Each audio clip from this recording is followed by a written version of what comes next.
For just pennies a day, you too can reach thousands of potential customers. That's right, folks, a $60 CPM.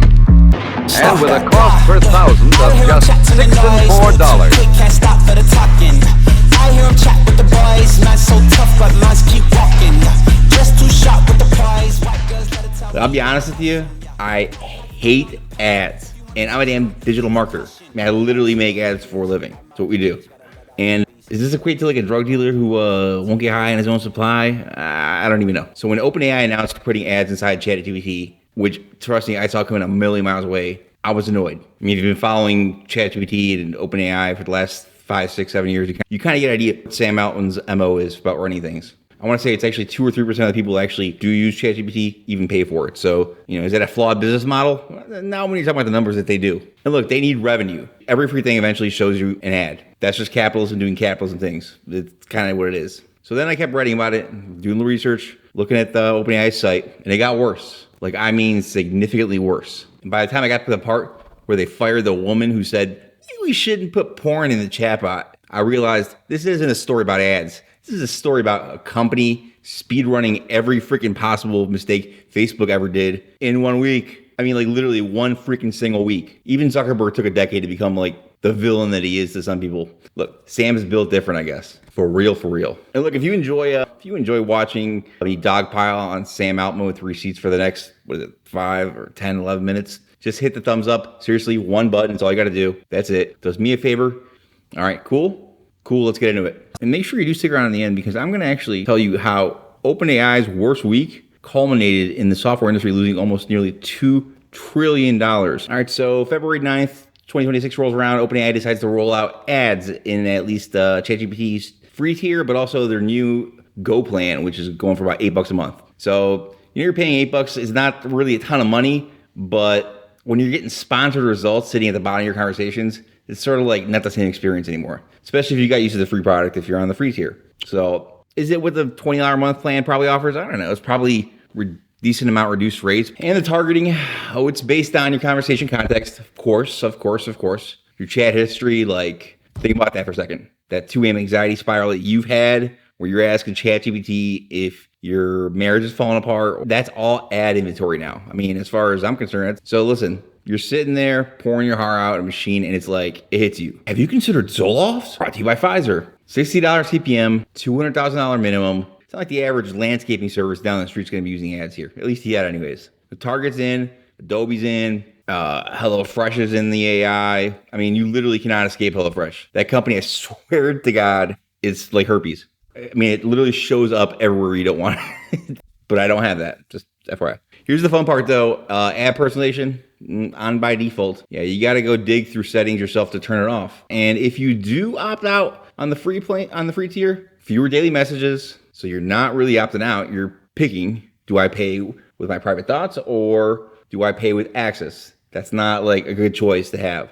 That's a hostage situation that OpenAI is holding you to. Now, so listen, you might be thinking, so what? What's another ad? I don't care. Every free product I've ever seen in my life has ads. Technically, you'd be right. And that would be a super boring video. But this thing has layers. We haven't even started peeling. So hang on here. Okay, so here's what makes this different from, I don't know, Google slapping a banner on Gmail. Sam Altman, this freaking puppeteer, he goes to Harvard in 2024 and says, and I'm quoting from here, I think ads plus AI is uniquely unsettling. 1 year later, same guy. I kind of mean I'm not totally against it. I think ads on Instagram are kind of cool. Bro, like no one thinks ads on Instagram are kind of cool. That's like the most cop-out answer. Dude, what are you talking about? Ads on Instagram, that's your pivot, bro? That's like, okay, imagine someone saying, I used to think punching people in the face was wrong, but have you tried it? Actually kind of fun. The man flipped harder than people flipping off their TVs during the Bad Bunny halftime Super Bowl. Like, no one watched it. Just complete confusion. Like, nobody asked for it, bro. Anyway, same energy, Sam. Same exact energy. Good job. That's not even his most impressive flip, by the way. This dude has a highlight reel, would make any politician jealous. Like, I'm telling you. Actually, no. Like, politicians at least wait till after the election to break promises. Sam does it mid-sentence. He's like, freaking, dude, sneaky, Sam, sneaky. Sam Altman could run a Minnesota daycare commit fraud and convince the government that he's the victim. This man's 4D chess. All right, so go back about 3 years to 2023. Sam goes on in front of the U.S. Senate, tells them regulation is critical to mitigate the risks of increasingly powerful models. Then 2025 rolls around, and he's sitting next to Ted Cruz. Ted Cruz nodding along about how overregulation is actually like the problem. My boy, you've lost the entire plot. This man can defend his own wife from a tweet. But yeah, sure, let him shape AI policy. Good call there, okay? And then he promised 20% of compute to their super alignment safety team. Then disbanded the damn thing. The super alignment team was gone. See you later, safety team. That's like Congress putting money aside for border security and blowing it up on DEI retreat about how borders and a social construct on stolen land. Like, pick a freaking lane. He even told Scarlett Johansson they wouldn't use her voice. Then they went and built a voice that sounded exactly like Scarlett Johansson. Of course, he got caught, pulled it. Bro actually thought he could deepfake ScarJo and nobody would notice. Like, just use James Earl Jones and Morgan Freeman while you're at it.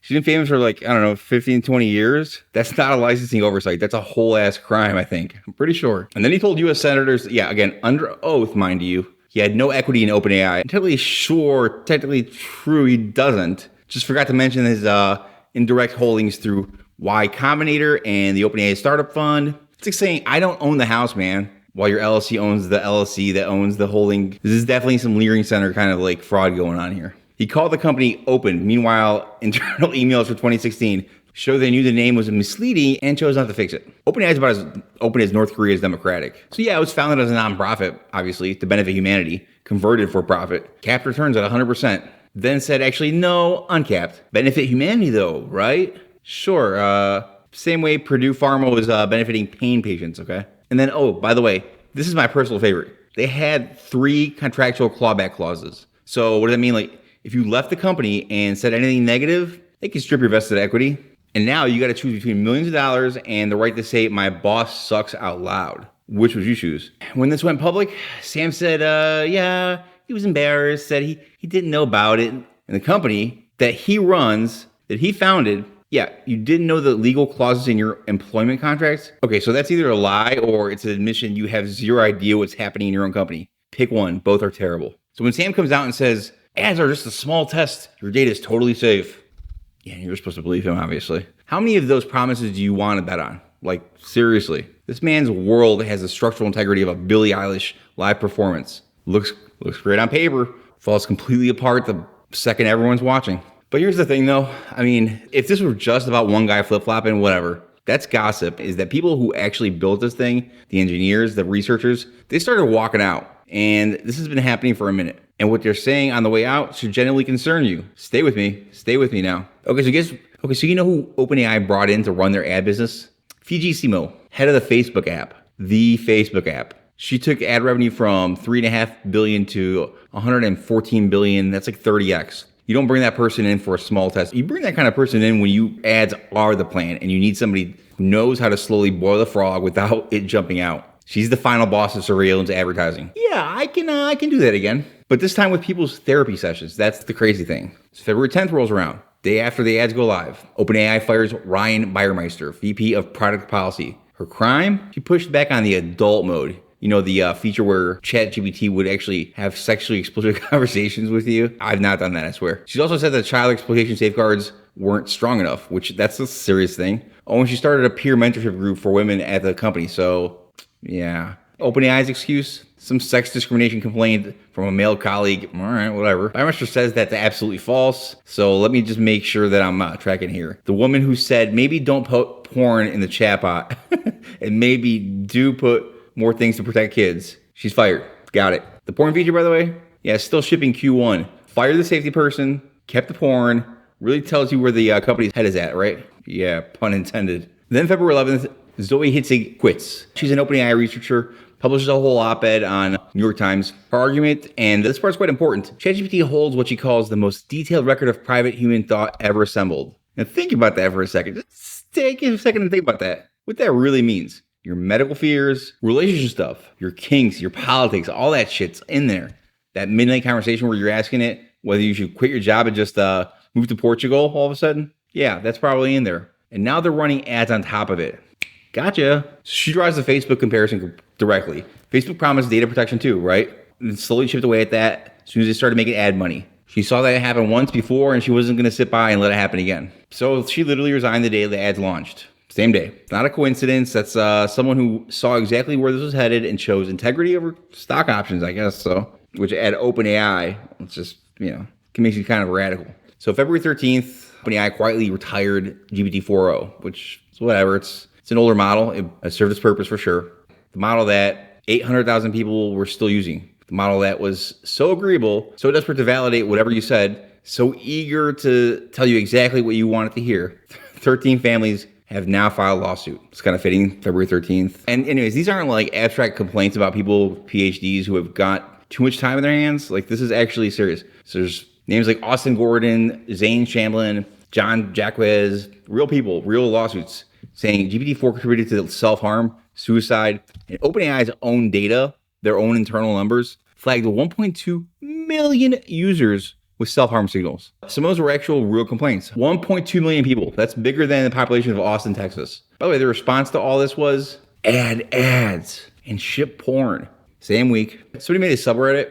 It's r/404ever. It's basically a grief support group for and for a chatbot. People grieving an AI, an LLM model. Thousands even crashed Sam Altman's live podcast, begging him to bring it back. Like, his response: relationships with chatbots, clearly that's something we've got to worry more about. Bruh, people died, Sam. Worry about more? That's like what you say when your car starts making a weird ass noise. Not when 13 families are suing you for wrongful death. Worry about more? Jesus Christ. That's thoughts and prayers for tech bros. And this flip-flopping isn't just a drama.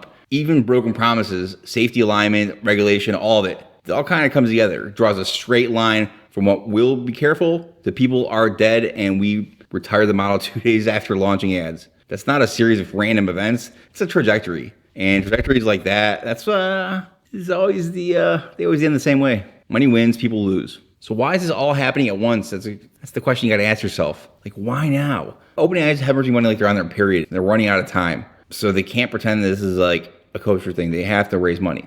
$14 billion projected loss in 2026 alone. That's 3 times worse than last year. Wow. And cumulative through 2028, it's like $44 billion. They need $200 billion with a B, in annual revenue by 2030, just not to collapse. That's like, dude, a serious parlay bet. You're not going to freaking hit that shit. That's crazy. And like 2.5% of their 800 million users actually pay. That's just 20 million people propping up a burn rate that would make WeWork blush. Like, and honestly, WeWork at least had physical buildings. OpenAI is burning its money on electricity on vibes. Oh yeah, and remember that NVIDIA infrastructure deal that OpenAI signed? $100 billion, where the money's just getting thrown around a few weeks back. Well, Wall Street Journal says it fell through. Oh, and Sam deleted safely from the mission statement. It used to say, ensure AGI benefits all of humanity safely. Now, just ensure AGI benefits all of humanity. We're dead. We're all dead. The man literally took out safety out of the mission statement of the company. You know, the company that can kill the whole world. Like, he went in there, highlighted the word, and hit delete. You can't. I mean, you literally can't make this shit up. Actually, ChatGPT probably could, but it'd probably show you an ad while doing it too. And then there's a third internal safety team that Sam disbanded, or board did.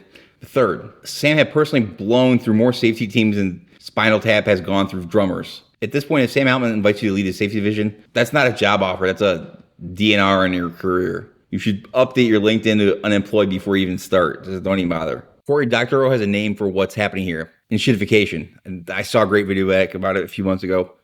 It really hits it on the mark. Facebook's running through this. Actually, it's been running through it. Amazon's in there. Phase 1, be good to users, grow your product, grow your brand. Phase 2, be good to advertisers at the user's expense. Phase 3, extract everything for shareholders. Screw everyone else. Like, burn the place down. Golden parachutes ringing a bell. And we're watching phase 2 happen live in real time. Ads, adult mode, safety team gone, mission statement rewritten, people dead, and the frog.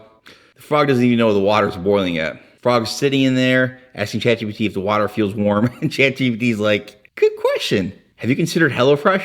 Now here's the punchline. And I do mean that literally, because the timing on this is so perfect. It honestly feels scripted by someone way funnier than Sam Altman. Same week OpenAI is imploding. Anthropic, the company started by people who left OpenAI specifically over safety concerns, drops Claude Cowork in Opus 4.6. And Opus 4.6 is magnifique. And the entire software industry collectively just shit itself. So what happened? $2 trillion gone off software stocks in 1 week. Put a number like that in context, that's more than the GDP of Italy. Thomson Reuters dropped 16%, LegalZoom 20%, Gartner 21%, and the ad agencies, the exact companies OpenAI is out there trying to court with sweet $60 CPMs. WPP drops 12%, Publicis 9%, Omnicom 11%. So OpenAI is pitching ad deals to companies that just lost billions because of the other AI company.